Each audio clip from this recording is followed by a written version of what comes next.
Listen, man, I gotta give credit where credit is due.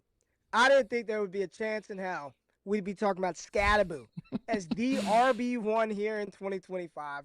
And what a lot of people do, man, is say, "Well, I don't know how long it's gonna last because he's gonna run himself out of the league." And you know what? I don't want to do that to the kid today, because right Yeah. now, 16.6 fantasy points, RB11, 6.1 touchdown rate. They give him the ball in the red zone.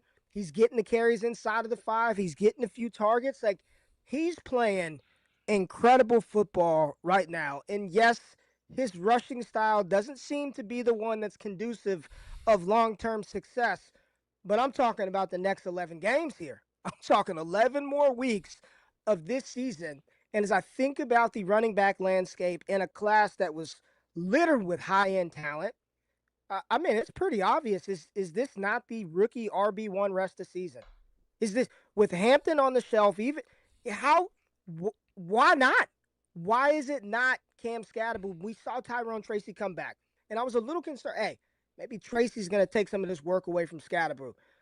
He's just fed the ball. And I know last week versus Philadelphia, for like 3 quarters, it was just pedestrian, right? But here's the thing with the bell cow: you keep giving him the ball, and he got the ball in the fourth quarter, and I think he was able to rip off, like on the final couple of drives, some big chunk gains to really kind of save what the numbers look like at the end of the day. But what doesn't need to be saved is the fact that he's getting 20 plus opportunities every game.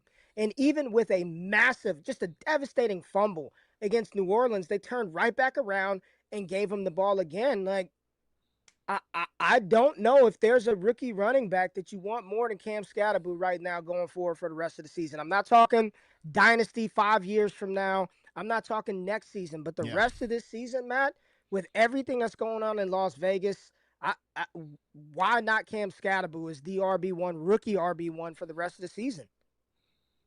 The target share is like kind of outrageous, honestly, for Cam Skattebo. It was like 12.7%, you said.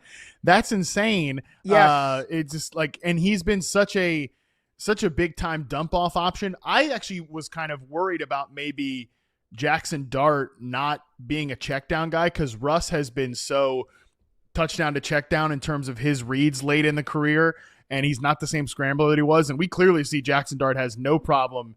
I mean, they're like the Bash brothers, you know. They're just out there wiling it out, these two guys, on and off the field. I mean, I don't know about you. My entire Instagram reel feed is just like Cam Skattebo, Jackson Dart edits. Every third reel I get, it's one of those two guys. So it's just, they're going crazy right now. There's a lot of good vibes in New York, but Dart has shown an ability. Yeah, he'll get out and scramble. He also has no problem checking it down to Cam Skattebo in the flats. And I mean, you just look at like yards before contact per rush right now. He's at 1.0 yards, which is higher than Ashton Genty, you know, who we're talking about is like, is he going to outproduce Ashton Genty since week 4? That's where the two numbers sit right now, as things have kind of gotten a little bit better for Genty. It's close, but Skattebo makes it happen after contact, and he's so involved in the passing game. I definitely think there's a chance that he's the most productive, like fantasy-wise, just because of that receiving workload, could be the most productive fantasy back. And they keep feeding him, Matt. And I think part of what works against him, the number 44 does him no favors, right? Just the number itself, aesthetically, it just doesn't look like he should be moving the way he does. He's not flashy. He's not going to break you down in the open field. He's just old It's going to school, break your face. smash mouth, no nonsense, and he just continues to do it. It's if there are, who would you put ahead of him? Like, if there's somebody that's like, okay, Ashton Genty, right? He's in the conversation with Genty.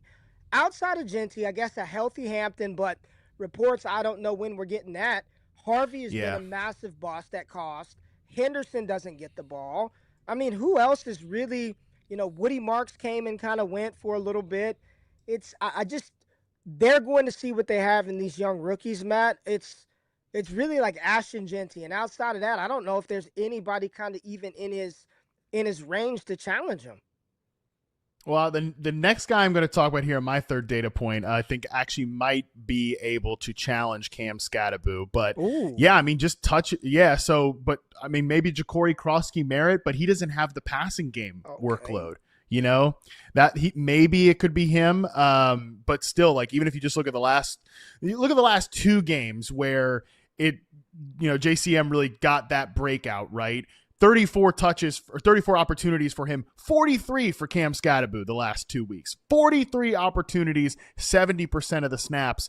He leads all rookies the last 2 weeks in terms of running backs, in terms of percentage of his team's snaps. So, yeah, there's just no question that he's going to have this outrageous workload. 75% of the running back touch share the last 2 weeks. And I think there is something to be said about the fact, Ray, that he is kind of like the identity of the team. Like Brian Daboll, Yes. Jackson Dart, Cam Skattebo, they're kind of this like weird little, I don't know. They got like a dude's rock thing going on right now there in New York. Brian, they're both like in the medical tent with Jackson Dart. Did you see where Daboll takes off his hat? Like, I saw somebody compare that to like a Civil War general going to check in on a wounded lieutenant, going into the damn medical tent. You got Skattebo going. I've never seen another player run after a guy in the medical tent. Did you see the article that just had stories from the Giants about Skattebo and how I think it was Tyrone Tracy said they're in team meetings and he might be wrong, but he'll just yell it out and everyone looks at me and I'm like, bro, what do you want me to do? It's nothing crazy. He's just always yelling. Daniel Bellinger, he just doesn't make sense. He yells things out at these are his own teammates saying that the dude is he's not wired right. But you know what? That's what you want from a running back, man. In any clip that you find of Skattebo from his time at Sac State, he's just yelling, right? He runs like he's yelling. There's something about him that it's hard to. He's the guy that you hate if you don't have him, but you love him if you got him. Exactly. Yeah. If you're a Giants fan, you absolutely are going to love this guy. I feel like in 4 weeks, if you're not a Giants fan, you probably hate this guy. I bet people are already maybe sick of the main character energy between Cam Skattebo and Jackson Dart right now. I'm sure other people are going to get sick of it. But you know what? If you got him in your fantasy football lineup, you're going to love it. One other quote from that article, Gunnar Olszewski, the wide receiver / special teamer, his quote about it, he's genuinely an idiot. That's just like, it's just crazy. It's just crazy. The Cam Skattebo stuff is absolutely incredible. So again, I'm with you. I think he could challenge to be the most productive rookie running back the rest of the way. One guy I do want to nominate, you talked about him last week, Quinshon Judkins, who is in a great matchup here this week. My third data point, worst NFL run defenses right now in terms of yards per carry allowed to running back runs. And let's talk about their week 7 opponents here. Number 1 is the Miami Dolphins. 5.6 yards per carry allowed to running backs. God, I think if we adjusted that for the last 2 weeks alone, it would probably be higher after they made Rico Dowdle and Kimani Vidal fantasy football heroes. Number 2, Chicago Bears, although I thought they played well last night. 3rd, New York Giants. 4th, Buffalo Bills. 5th, the Los Angeles Chargers. So the Dolphins play the Browns.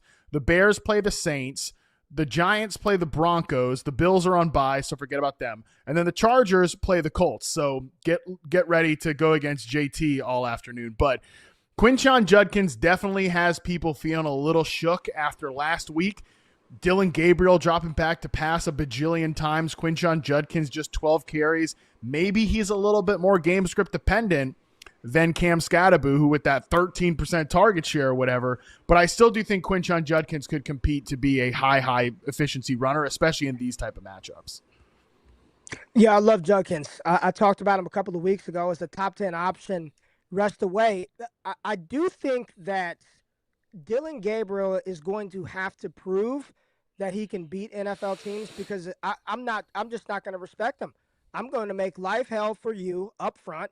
I'm going to make it tough for your running game, and I'm going to dare you to beat me. And I think if you watch that game, that's what Pittsburgh kind of did. Like, I dare you. And they lit him up. It was tough sledding for Quinshon Judkins. They shut that down because they really weren't scared that anybody on Cleveland was going to beat them vertically. There was no fear by that defense. So I think Dylan Gabriel is going to have to prove something. And what I would like to see Cleveland do is lean on Judkins just early. You just got to keep hammering the ball away. You've got to keep giving him the ball as your best offensive option right now. So with these upcoming matchups, hell, We're talking rookie running back with Cam Skattebo. I think Quinshon Judkins versus this squad, like he could challenge for. I mean, we're not just talking rookies. We're talking one of the top running backs on the week. So you absolutely want to target some of these matchups. And Matt, we talked about this last week a little bit. Like some of these matchups that you see, you absolutely want to target them. Like they're giving it up versus these offenses. So when you get something juicy like this, you definitely don't want to overthink it. I'm with you. Like Judkins could absolutely smash. Yeah, he could definitely smash this week. You don't want to panic about what happened last week. I'm obviously nervous about what this offense looks like with Dylan Gabriel the rest of the way, and we'll see. Maybe they turn to Shedeur Sanders at some point, but man, neither of these guys are the quarterback long term. Somebody else will be playing quarterback for the Browns in 2026 and beyond. But man, Judkins looks like he's still in position to do well. Two last points here. One, if you just look at rookie running backs that have had a 50% share of their team rush attempts from week 3 on, it is your boy Cam Skattebo who has the highest yards before contact per rush attempt at 1.06 among those guys. And that's a huge shout out to Andrew Thomas, who's a legitimate difference maker at the left tackle position, both in pass and run game. Lastly, though, just while we're talking Browns here real quick, I don't know what the Trinity says, but Jerry Jeudy has to be the biggest underperformer in fantasy football right now. I just had to share this because I thought it was insane. Again, for my article that I put out today, when I just combined air yard ranking, red zone target ranking, and overall targets ranking, he was 11th at the wide receiver position on average between those three, and yet he is the wide receiver 57. There is a 46 spot difference between his opportunity ranking versus what he is scoring, and nobody else is more than 32 spot gap. So it's been brutal for it was already going to be a regression season for Jerry Jeudy, but it has been brutal. And we could talk about quarterback play. He has 7 drops on the season. So far. So just a brutal, Jerry Judy's the type of guy that you hang on to because of his name, but man, it's probably not happening for him this year. He might be like a drop candidate.